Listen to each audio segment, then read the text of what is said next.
Hello, ladies and gentlemen, and welcome to our interview with Chris Patteson. Chris is a field risk officer at LogicGate, which is a leading provider of cloud software solution for automating governance, risk, and compliance processes. Chris, thank you for joining us today for our Risk Management Show podcast interview. Absolutely. Thank you, Boris, and great to have all the listeners out there as well. Absolutely. Chris, could you tell us a short story about your career path, what brought you to where you are right now, and what you are up to these days? Sure. I started out my career really in manufacturing logistics and didn't realize I was a risk manager back then, but dealing with all the supply chain, actual physical supply chain risks.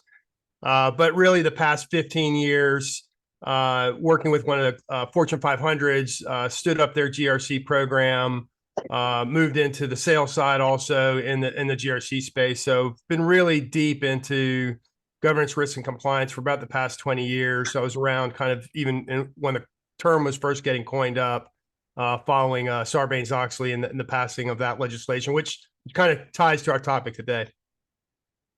Absolutely. Many executives equate compliance to security, but they are vastly different. Simply achieving compliance doesn't give you a silver bullet against cyber attacks. Chris, what you see in your daily work, and perhaps we will discuss today more broadly on why remaining compliant doesn't equate to security. Is it because of silos management structure, or lack of education, or else? How can you explain it? It's some of it. We'll start with the education point because this comes up, and I get this question quite a bit. I know it's something that they talk about online and LinkedIn and things like this.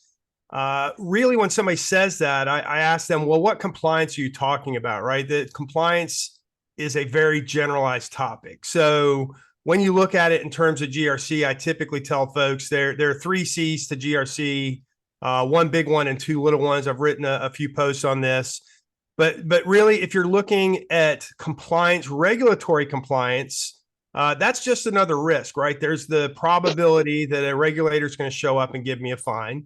And that's one of the little C's because it's just a risk. And then the other little C is framework compliance. So a lot of organizations will take a framework on, whether it's ISO, NIST, or COSO, and these are frameworks. I'm not going to get fined if I don't follow it, but it's a framework to follow to kind of short my processes, become my process in some cases for how I manage risk.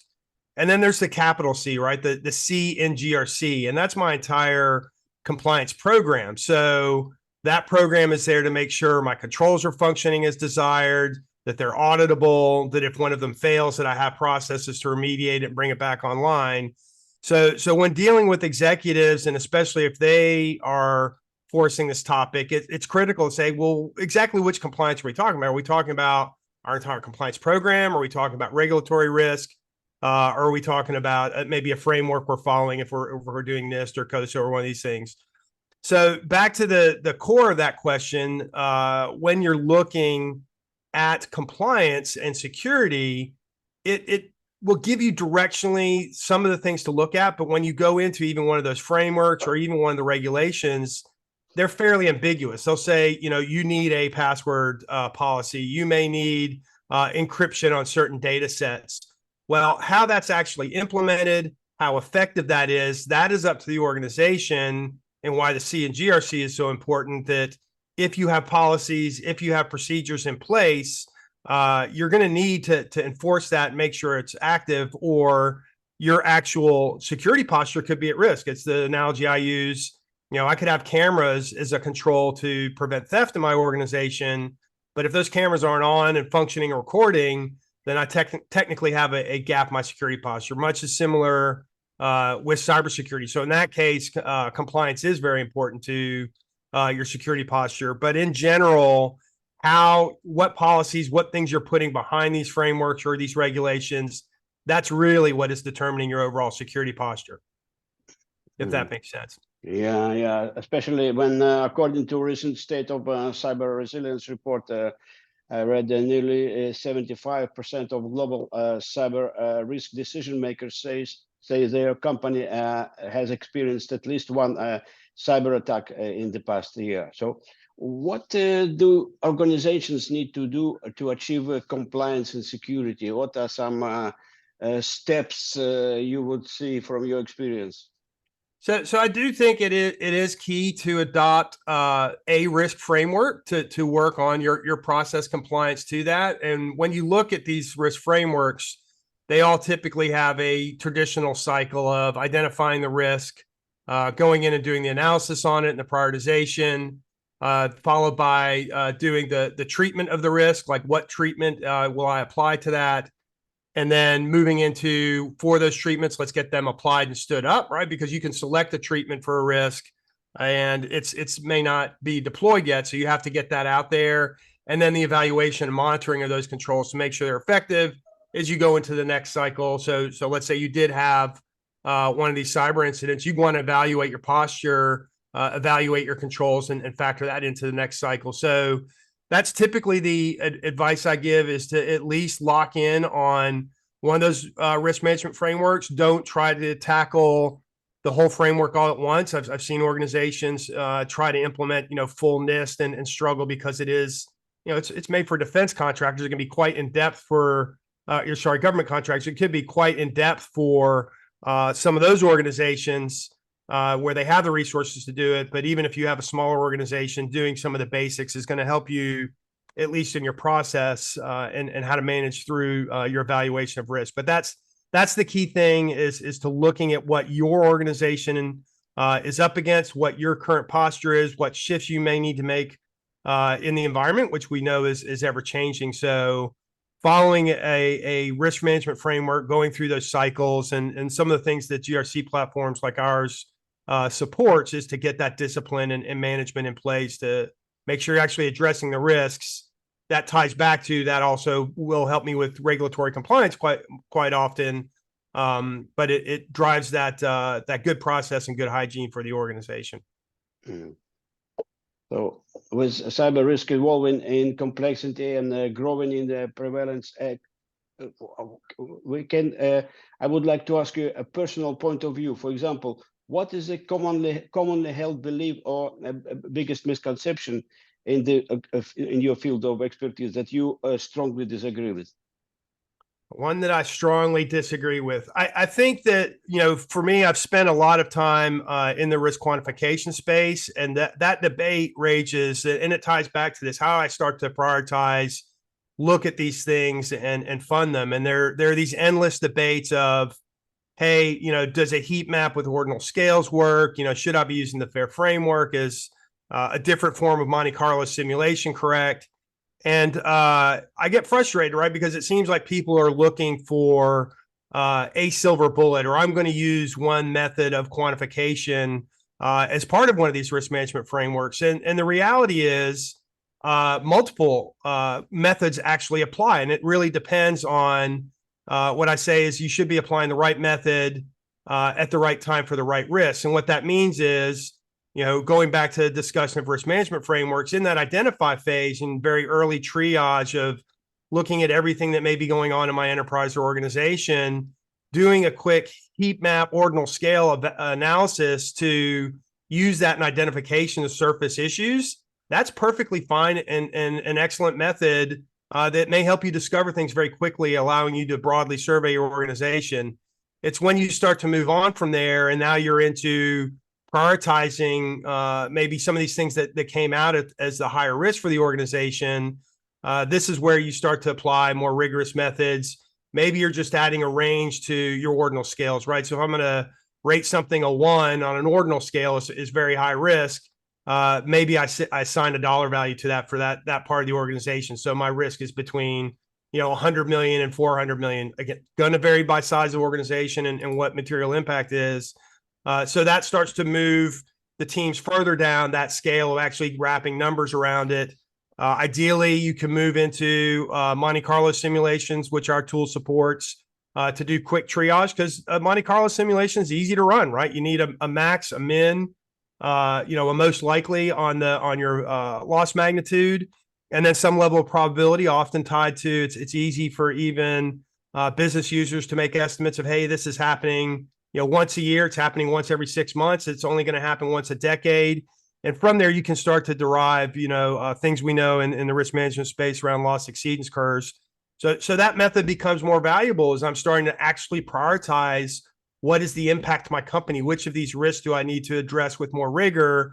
Those methods are great. And then beyond that, you can go even more advanced, do a full fair framework analysis if you're trying to look at specific threats and actors and what their impact are. So that's the thing. I guess my frustration is people tend to talk in these absolutes, and I want to pick one method, and it leads people down the wrong path. It really is that, pick the right method: heat map, Monte Carlo, fair, bow tie, whatever method you're going to use for the right risks, right? I'm not going to put that level of effort of doing a Monte Carlo simulation or maybe a full fair analysis on a risk my team's already looking to accept, right? We've said this is acceptable. We're not going to do anything about it. It's a green. Okay, let's leave that. Let's focus the more rigorous efforts on those risks that are most important to us. And when I say the right time is, where are you in your risk management framework in that cycle, that certain methods are better at different points in the cycle. So here still see a lot of debate on this, somebody touting that they've got the best method. I do believe the answer is multiple. And even within an organization, maybe part of the organization is using methods like Monte Carlo or fair, but maybe another part of the organization isn't quite there yet. They're starting from scratch. Well, let's get them on some ordinal scales. Let's build up that organizational muscle memory and get them to kind of mature into these methods. And it's easy to move people up and down these continuums, but whatever you select is a platform to do this. And this has been very important to us in our design, is to support those multiple methods to scale with an organization in both their maturity and help them select the right method for the right risk at the right time. Absolutely. So there are numerous tools and services available today to bring cybersecurity in-house. So how can the CISO or risk managers determine what capabilities should be in-house and what should be outsourced? So again, this is where more analysis using tools like Monte Carlo and getting this in real dollar amounts and looking at the impact of different countermeasures and treatments. Because really, when you're bringing these tools in, they're just a layer of treatment, of defense in depth, right? We've heard that, but I've also seen defense in depth overdone. That the same for the one particular risk, people have layered on multiple tools that actually address the same risk. So this level of looking at my investment in a tool, how much do I think it's actually impacting my risk posture, and if I layer them, am I really moving kind of my loss exceedance curve in the direction I want to move it? So scenario testing that was made popular with the FAIR framework around these particular threats and risk to an organization is very effective in starting to look at that, because I can say, here's scenario A, that's my baseline, and with my current controls, here's scenario B if I add additional controls, and you can start to do that analysis to determine, which tools are going to be the most effective. Do I have overlaps? We're heading into a period where there's a lot of belt tightening. This is a great opportunity to use tools like Risk Cloud Quantify to go in and do that financial analysis. Do I have an excessive amount of controls on a particular risk? Can I reduce costs? Maybe there's some contracts coming up. Can I shift to a different product that may provide the same protection? And it's important to look at that, right? So, does multi-factor and privilege access management as a set of tools actually protect me better than maybe something that's tied to strengthening firewalls and policies and things along that line? So it really is looking at those tools, what you're putting in place as a CISO and as a cybersecurity team. Where's that overlap? Where can you make better business decisions and improve your overall risk posture? And then back to that C, right? That big C. I can pick all these things, but once they're in place, if they're not, one, somebody's not out there making sure it gets stood up and run, right? Very important part of your GRC process. And then two, is it still functioning, right? Where's the audit? Where's the monitoring?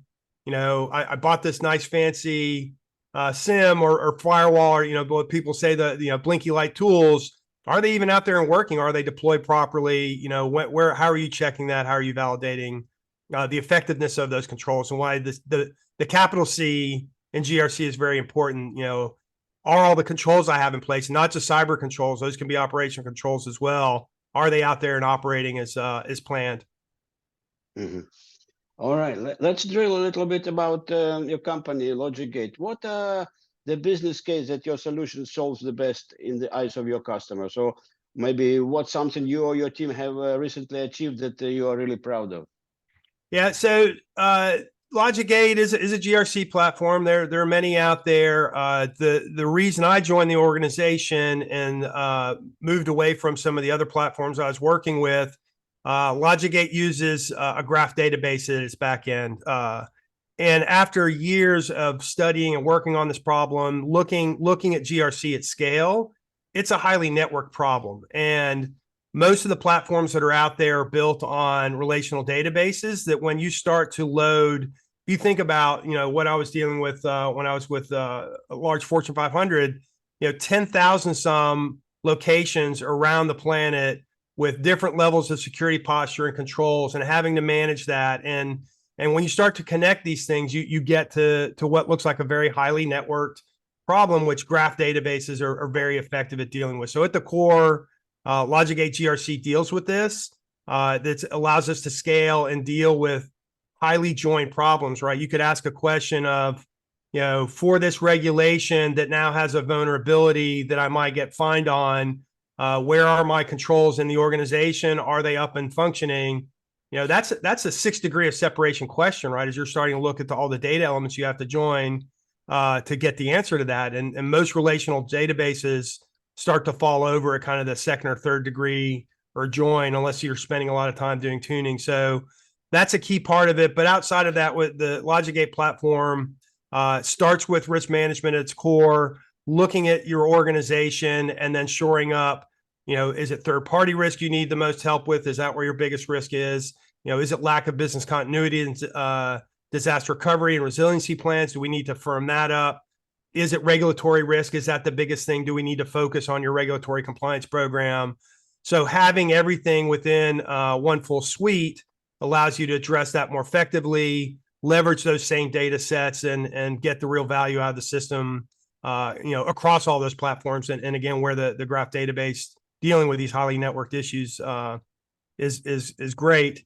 But just as we were talking, earlier, that risk quantification is probably where we're making our biggest leaps right now. We're doing where we can have multi-layered scenarios within the platform, aggregation, right? Because we can understand that, going back to my old life, $1 million risk out in a local facility may be disastrous for that local facility, right? That operations manager is probably like, oh my God, I lost $1 million. But in the terms of the entire corporation, that's probably acceptable. Because if it's just one location and I'm, a multi-billion dollar company, $1 million loss is painful. Obviously, we need to address it, but it's not catastrophic. That said, if that same $1 million problem shows up at 10,000 facilities, isn't happening every day, that starts to become material. So how do you aggregate and look at those impacts and understand that at the enterprise level? Another piece we're adding into our risk quantification platform. So that's something to really watch for as we move forward in 2023 and continue to support both business owners and cybersecurity owners and CISOs in understanding those problems, quantifying it, especially when you need to justify investments. That's where these more advanced tools come into play past your identification evaluation phase. All right.